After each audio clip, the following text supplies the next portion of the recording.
হেই welcome back বং জাসমিনস channel. এবার বলি একটা কথা, যে একটা বাড়ির স্বপ্ন কিন্তু প্রতিটা মানুষেরই থেকে থাকে। আমারও স্বাভাবিকভাবে আর 5টা মানুষের মতো আমারও ছিল যে আমার একটা নতুন বাড়ি হবে, আমার বাবার, আমি, আমার মা, আমার বাবা, আমার ভাই, আমরা সবাই একসাথে থাকবো সেই বাড়িতে। তো দেখো, আমি যে জায়গায় থাকি সে জায়গায় অবশ্য বাড়ি পসিবল না, কারণ বাড়ি পসিবল হলেও সেটা সাধারণত অনেকটা দূরে যেতে হবে, আর আমার লোকেশানে কিন্তু নেই। সেই জন্য আমাকে হয়তো যদি আমি বাড়ি করতে চাইতাম বা আমার বাবা বাড়ি করতে চাইতো, তাহলে কিন্তু আমাদেরকে সোনারপুর, সুভাষগ্রাম বা আমাদের দেশ বাড়ির ওখানে গিয়ে বাড়ি বানাতে হতো। কিন্তু আমরা যে জায়গায় থাকি সে জায়গায় কিন্তু ম্যাক্সিমাম সবই ফ্ল্যাট। আর বাড়ি বানানো যাবে অবশ্যই, যদি তোমার কখনো পুরনো বাড়ি থেকে থাকে সেই বাড়িটাকে তুমি রেনোভেট করে নতুন বাড়ি বানাতেই পারো, বাট নতুন করে জমি কিনে বাড়ি কিন্তু পসিবল না। তো সেই অনুযায়ী কিন্তু আমার বাবা আমাদের জন্য একটা ফ্ল্যাট কেনেন, বা আমাদের সবার স্বপ্নটা পূরণ হয়। আর সেই ফ্ল্যাটেরই ছিল হচ্ছে গৃহপ্রবেশ।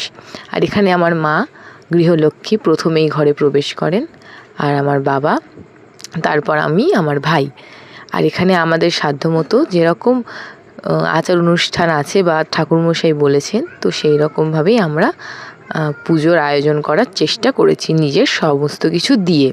এবার বলি আমার কিছু ভ্রান্ত ধারণার কথা। ভ্রান্ত বলছি কারণ আমি আগে জানতাম ঠাকুরমশাইরা যখন পুজোর আচার অনুষ্ঠান করেন বা সমস্ত কিছু গুছান, তখন কিন্তু কোনো কিছু ছোঁয়াছুঁই করতে নেই।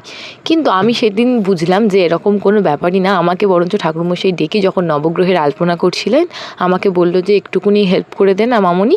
তা আমি খুব খুশি হলাম। প্রথমে ভাবতাম যে ছোঁয়াছুঁই করতে নেই, কিন্তু যেই জিনিসটা আমি আজকে জানতে পারলাম যে সেটা কিন্তু ছোঁয়াছুঁই করতে নেই এমন কোনো কথা নেই, মনের ভক্তিটাই আসল। তো স্বাভাবিকভাবেই সারা দিনটা কেটে গেল যজ্ঞ করে, চণ্ডীপাঠ করে, আর সন্ধেবেলা আমাদের বাড়িতে বসেছিল হরিনাম। আর এখানে হচ্ছে সমস্ত লোকজন আসা শুরু করে দিয়েছে, কারণ আমরা বিকেলবেলাতেই সব লোকজনকে নিমন্ত্রণ করেছিলাম, কারণ সকালে সবার অফিস থাকে। ম্যাক্সিমাম লোকই আমাদের আসতে পারবে না, ম্যাক্সিমাম জন্যই সবার অফিস থাকে, কারোর ইচ্ছা নেই যে কেউ ছুটি করে আসবে। আর এখানে হচ্ছে নুটের গান না কি বলে, হরিনুট। আর এখানে আমার বাবা ও আমার ভাই এরকমভাবে নাচছিলেন। আর তারপরে হরিনুট হয়, আর আমার মা বাকি কাউকে দেখে নিজেকে কন্ট্রোল করতে পারছিল না বাকি নাচগুলো। এছাড়াও আমার অনেক ফ্রেন্ডস, বন্ধু বান্ধব এসেছিলো, যাদের সাথে হয়তো ক্লিপস নেওয়া হয়নি, কিন্তু তাদের ফটো আমি পোস্ট করেছি। আর এটা ছিল রাতের খাওয়া দাওয়া।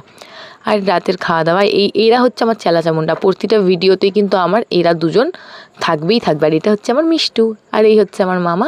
এখানে সবাই গল্প আড্ডা চলছে। আমাকে ইয়ার্কি মেরে বলছে নে নে খা, তোর প্যাকেটটা তোকে দেওয়া হয়নি।